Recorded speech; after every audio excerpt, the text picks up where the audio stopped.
En nombre del Padre, del Hijo, del Espíritu Santo. Amén. Amén. Ave María Purísima, sin pecado concebida. Estimados hermanos, estamos solemnizando la fiesta del Corpus Christi y es un motivo de alegría, una alegría muy grande, porque es la felicidad que baja del cielo. Este pan, como dice la liturgia, que bajó del cielo, ¿verdad? Este pan que es Jesús, que viene cada vez que el sacerdote dice las palabras de la consagración en la misa. Dios se hace presente entre nosotros. Jesucristo está presente, está con compañía con nosotros, nos está consolando, nos está dando su gracia, nos está haciendo felices de esa felicidad que es del cielo. No es esa felicidad humana, ¿verdad?, que mucha gente espera y que no es la más importante, y no es esa felicidad que se acaba, sino esa felicidad que va a ser para la eternidad. Hoy el hombre corre por la felicidad. Los hombres nomás piensan en ser felices, pero hay varias maneras, hay dos maneras de ser felices. Una, la felicidad de Dios, que es muy rara, y otra, la felicidad humana, terrena e incluso pecaminosa. Esa felicidad no es la que hace realmente felices a los hombres, aunque lo parezca, aunque tenga ciertas apariencias de felicidad. En el fondo no es una felicidad plena, no es una felicidad que da la paz y que une a Dios, porque esa posesión de Dios es la más grande riqueza. Los hombres son felices por poseer bienes terrenos, por poseer riquezas, por poseer incluso felicidades pecaminosas, pero la verdadera felicidad es poseer a Dios. Poseer a Dios. Dios se deja comer, se deja en nuestro corazón. Él está presente en nuestra alma, y en el cielo es esa la felicidad de poseer a Dios, de verlo de una manera. Es como una comunión, ¿verdad? Estar en el cielo con Dios, estamos más íntima, pero en esta tierra ya Jesús ya nos da un avance de la felicidad del cielo. Pero debemos comprender que el hombre solo no puede alcanzar la felicidad y plenitud. Es el hombre por sus propias fuerzas, ese orgullo humano que pretende que el hombre por su inteligencia, por sus fuerzas, por sus medios, por la ciencia, por los avances de la ciencia moderna, por las riquezas temporales, él va a alcanzar su felicidad. Es decir, por mis propias fuerzas, por las fuerzas del hombre, ¿no? El hombre que hoy se considera casi como un Dios, y olvidando al verdadero Dios, él cree que va a alcanzar la felicidad. Es un acto de orgullo, y es el error humanista. El hombre por sus fuerzas, el hombre como tal es autosuficiente, es capaz de alcanzar la felicidad.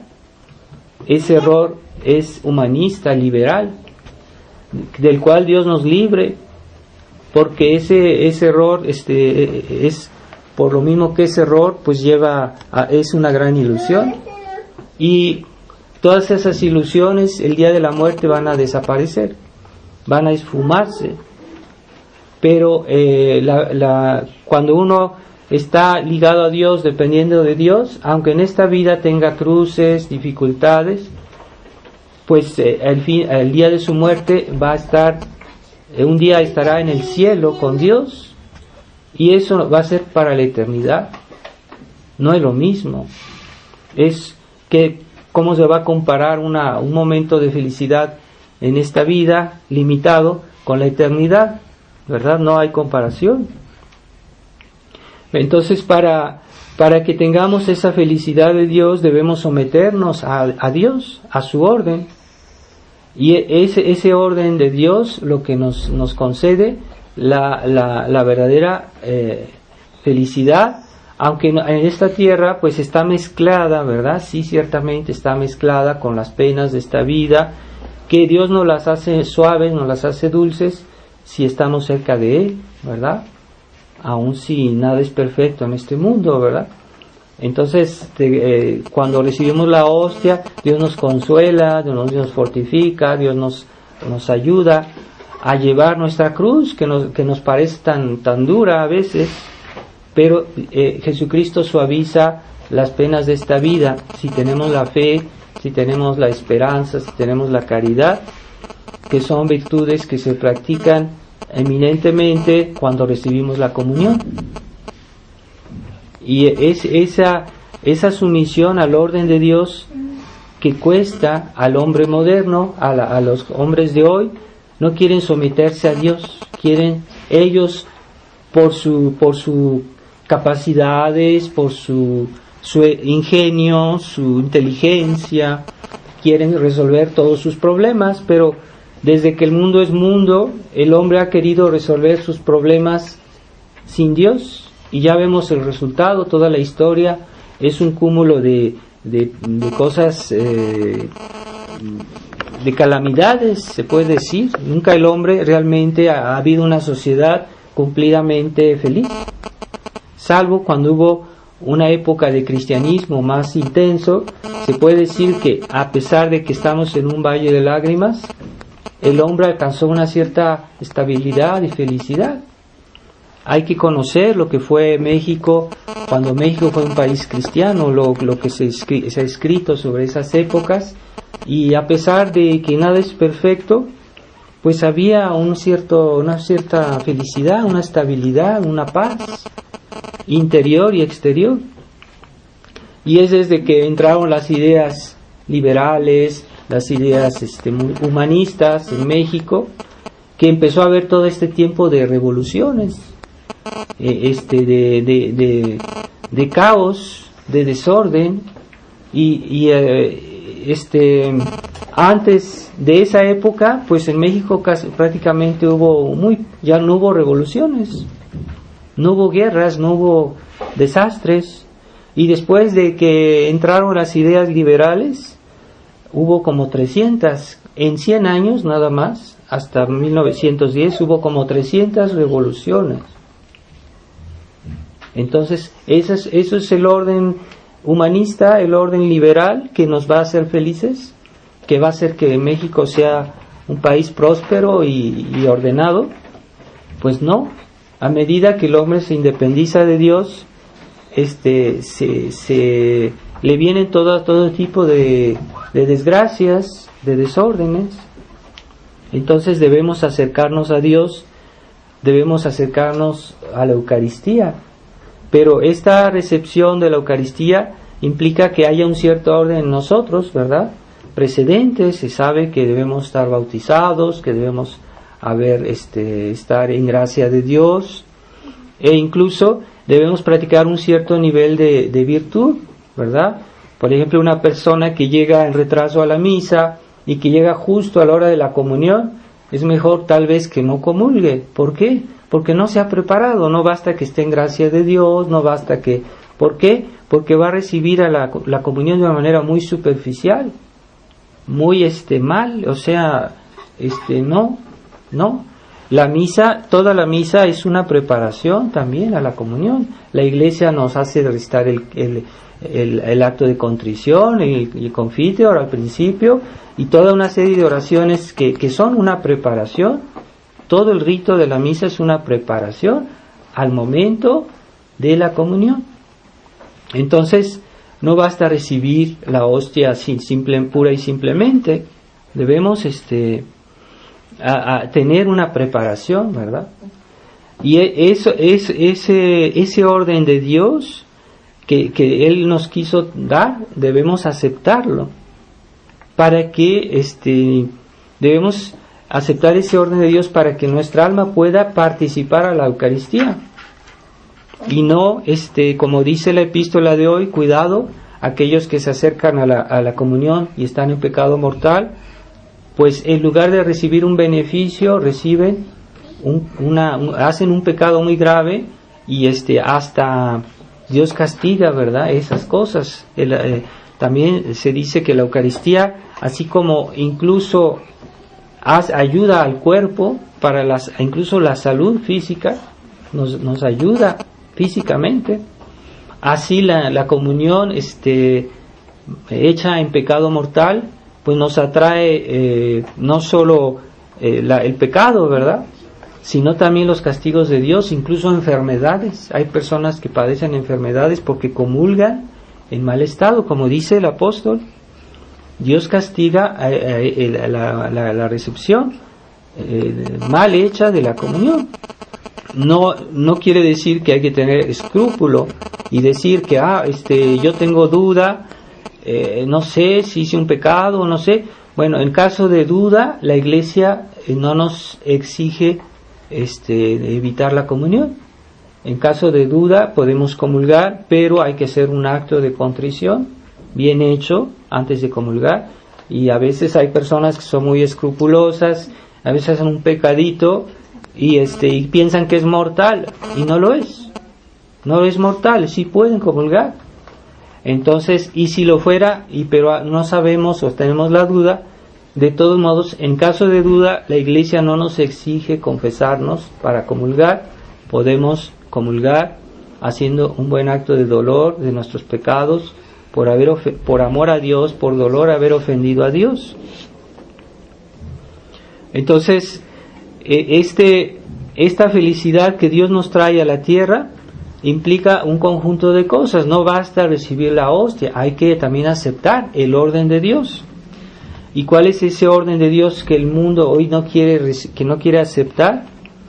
Porque hoy vemos, si vemos en una iglesia moderna, todos comulgan, y personas, incluso una persona me comentaba, una persona que vi en la calle, me decía, ¿cómo es posible? Yo veo personas que viven muy mal, que hacen pecados muy graves y van a comulgar, y nadie les dice nada, el Padre no les dice nada, y todo así. Entonces, ¿cómo es posible, no? Hay que vivir ese mínimo indispensable que Jesús nos pide. No nos pide ser santos, no nos pide, pero nos pide ciertas condiciones, y aceptar ese orden de Dios para que podamos recibir dones más altos, ¿verdad? Queremos recibir algo, lo más alto, lo más bello que hay en la iglesia es la Eucaristía. ¿Por qué? Porque es Jesús mismo, es Dios mismo.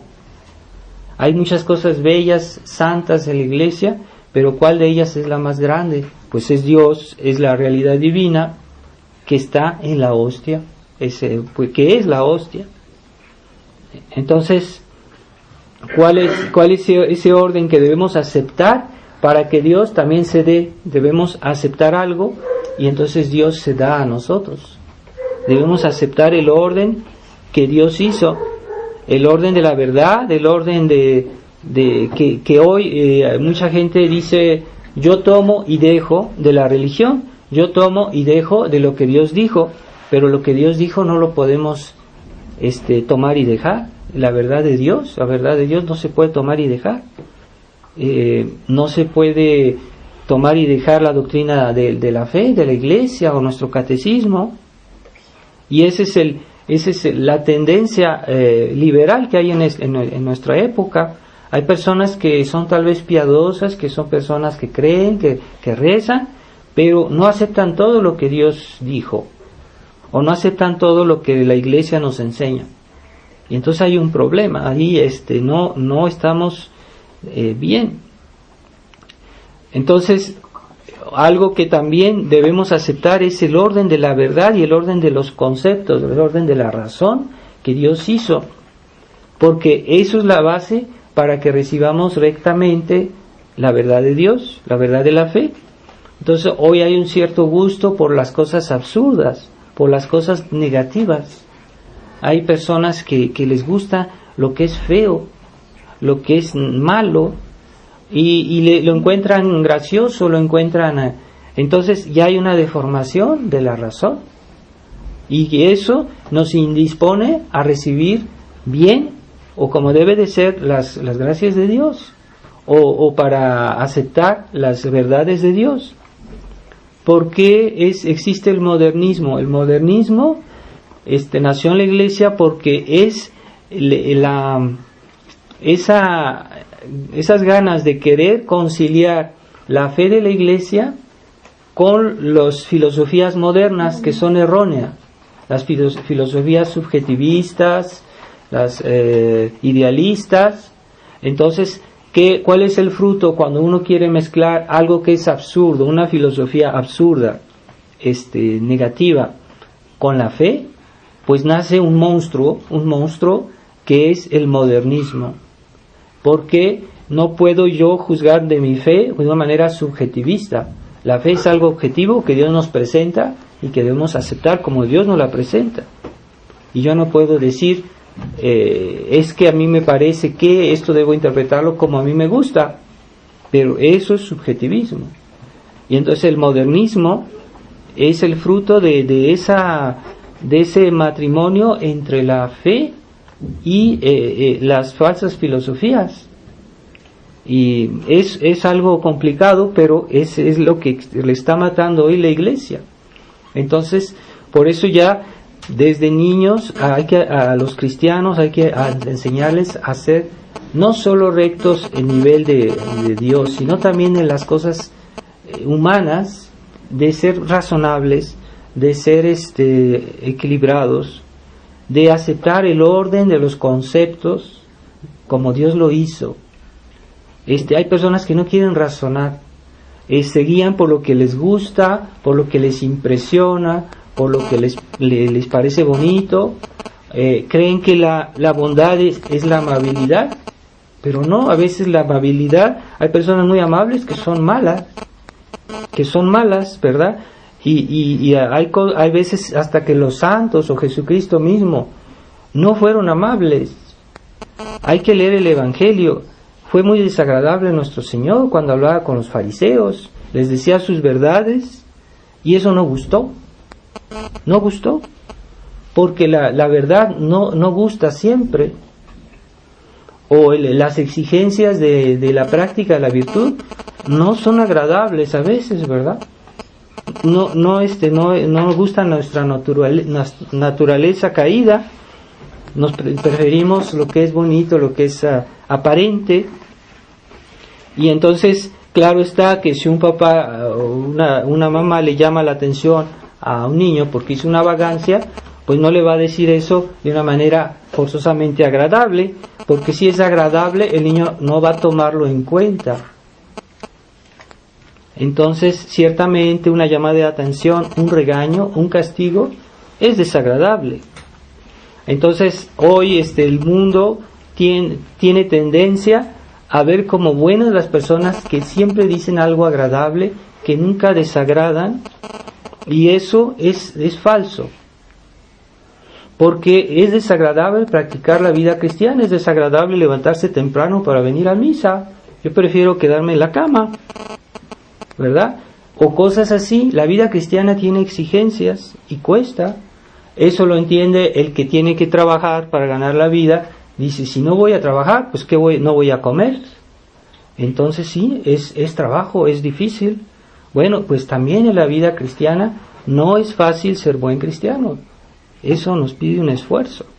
Y ese orden de mantener en nuestra vida personal, pues es un esfuerzo que nos dispone a las gracias de Dios. ¿Cómo voy a decir, yo vengo a misa, pero en mi casa soy un irresponsable, no hago las cosas bien, mis deberes con mi familia, mis hijos? Entonces, ¿cómo voy a venir y con qué cara vengo aquí delante de Dios como si fuera de mejor, como dice Jesús? Pues voy primero a poner orden en mi vida y después vengo aquí a rezarle a Dios. Ciertamente los dos aspectos de la vida cristiana son necesarios. Debemos, sí, venir a misa, rezar, pero al mismo tiempo hacer un esfuerzo en nuestra vida de todos los días. Y también esa sumisión al orden de Dios. ¿Cuál es el orden de Dios? Pues la ley de Dios, los 10 mandamientos, las leyes de Dios y de la Iglesia, que simplemente las leyes de la Iglesia son la aplicación y la explicitación de lo que Dios nos dijo. Entonces la iglesia es la mensajera, es el embajador de Cristo. Entonces hay que someterse a las leyes de la iglesia. Las leyes, cuando la iglesia hacía bien sus deberes, ¿no? Bueno, la iglesia siempre ha hecho bien todo. Y cuando hay un desorden en la iglesia, no es la obra de la iglesia, es la obra de los hombres de la iglesia, pero no de la iglesia. Entonces la iglesia es santa, si no, no sería santa. Eso dice el credo, la iglesia santa, católica y apostólica. La iglesia es limpia. Lo que hace feo a la iglesia no es la iglesia misma, sino los hombres que están en la iglesia, que por nuestros defectos, en cierta manera, añadimos algo que no es de la iglesia, pero porque la iglesia es santa.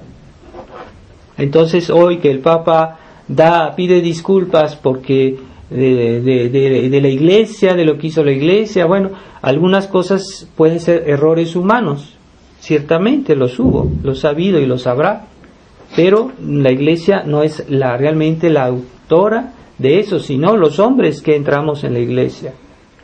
Y cuando entramos en la iglesia, pues entramos con nuestros defectos, ¿verdad? La iglesia es como un hospital, pues entramos en la iglesia para que Dios nos purifique, para que nos ayude a sanar. Y en un hospital es normal que haya enfermos, que haya defectuosos, que haya... Pues sí, pero el hospital es una cosa buena, está ahí para ayudarnos a mejorarnos. Aunque no todos los enfermos por definición, pues están defectuosos, tienen problemas. Entonces la iglesia sigue siendo santa. Y el orden que Dios hizo en la sociedad, por ejemplo, cuando no hay que confundir, ¿verdad? Porque la sociedad es algo bueno. Por ejemplo, la autoridad eclesiástica, la autoridad civil, la autoridad familiar es algo bueno. Pero no hay que confundir con el abuso de la autoridad modernista o el abuso de la autoridad civil anticristiana, que es revolucionaria, humanista, sin Dios. O una familia en la cual ya ha entrado, ya se ha vuelto liberal o democrática, ¿verdad? Entonces ya entró el error, pero eso no excluye que pueda haber, como lo hubo en otras épocas, una autoridad eclesiástica que hacía bien su trabajo, y que era la autoridad como Dios la hizo y como Dios la quiere. O autoridad civil que era católica, que era respetuosa de las leyes de Dios, que no hacía leyes contra la ley de Dios, ¿verdad? Leyes del aborto que son contra la ley de Dios. Dios dijo, no matarás. Está en los 10 mandamientos. O una familia cristiana verdaderamente. Sí las hubo y las puede haber, y podría un día volver a haber una sociedad civil y eclesiástica como Dios manda. Y es lo que pedimos y es lo que intentamos. Pero no nos dejemos ver porque hubo un abuso, quiere decir que ya vamos a poner siempre en duda toda autoridad, a tomar ese espíritu crítico que muchas veces se constata en los tradicionalistas, que por necesidad tenemos que tener un cierto criterio en lo que está pasando, pero no es por espíritu crítico, es por necesidad, y siempre es en referencia a lo que hizo antes la iglesia. Entonces, de todos modos, nos sometemos a la autoridad, a los papas cuando estaba bien la iglesia como debiera ser. Entonces, por ejemplo, si una autoridad se equivoca o hace algo mal, en ese caso no podemos obedecer si nos piden hacer un pecado, pero siempre nos referimos a la autoridad superior. ¿Por qué desobedezco a fulanito? Porque no obedece a Dios, o porque no obedece a la iglesia. Y si una autoridad de la iglesia me dice de hacer algo que va contra la ley de Dios, pues yo digo, mejor obedecer a Dios antes que a los hombres. Pero eso es cuando hay esa excepción, cuando la autoridad se desconecta de Dios o de un principio superior. En ese caso, la desobediencia es legítima, pero no va a ser porque ya hubo un abuso de autoridad. Yo siempre voy a desobedecer, siempre voy a poner en tela de juicio todo lo que se me diga, todo lo que se haga, y ya se vuelve un espíritu liberal, un espíritu revolucionario, que finalmente Es eso que a veces pasa aún en la tradición. Algunos tradicionalistas, no digo todos, que todo lo quieren juzgar, todo lo quieren entender, y no se puede. Es imposible comprender todo. Entonces, un niño no siempre tiene que decir, a lo mejor mi papá se equivoca, entonces yo lo voy a desobedecer porque se puede equivocar. No, Dios quiere que obedezcamos siempre, salvo cuando tenemos la certitud de lo contrario, ¿no? Que tenemos así como la duda. En el caso de duda es obligatorio obedecer, a menos que sea cosas que realmente sean de primer orden y creer que hay unas razones fuertes, ¿verdad?, para dudar. Entonces ese espíritu liberal está tan enraigado en nuestra mentalidad moderna que a veces casi sin darnos cuenta, incluso creyendo hacer el bien, podemos reaccionar de esa manera. Entonces tratemos de pensar en esa disolución que quiso traer el diablo en la tierra, disolución diabólica, disolución masónica o liberal, que trata de desintegrar el orden de Dios, y quien lo escucha está colaborando a esa obra diabólica. Entonces vamos a pedirle a Nuestra Señora que ella al mismo tiempo es obediente, pero por esa obediencia es reina de Dios, del cielo y de la tierra, porque aquellos que obedecen a Dios, Dios les da el reino, y esa libertad que tienen los santos del cielo, la que nos va a dar Dios, es la verdadera libertad después de haber sido obedientes y de haber aceptado esas condiciones, ese orden que a veces pesa en nuestra vida, el orden que Dios nos impuso, de su ley, de su orden y del orden de la obediencia. Pues todo eso va a ser un motivo de mayor felicidad en el cielo. Vamos a pedirle a nuestro Señor ahorita en la misa y en la pequeña procesión que nos haga no solo experimentar el gozo de estar con Jesús, sino que nos ayude a poner orden en nuestra vida para que esa gracia que Él quiere darnos sea más grande y más profunda en nuestras almas. Ave María Purísima, en nombre del Padre, y del Hijo, y del Espíritu Santo. Amén.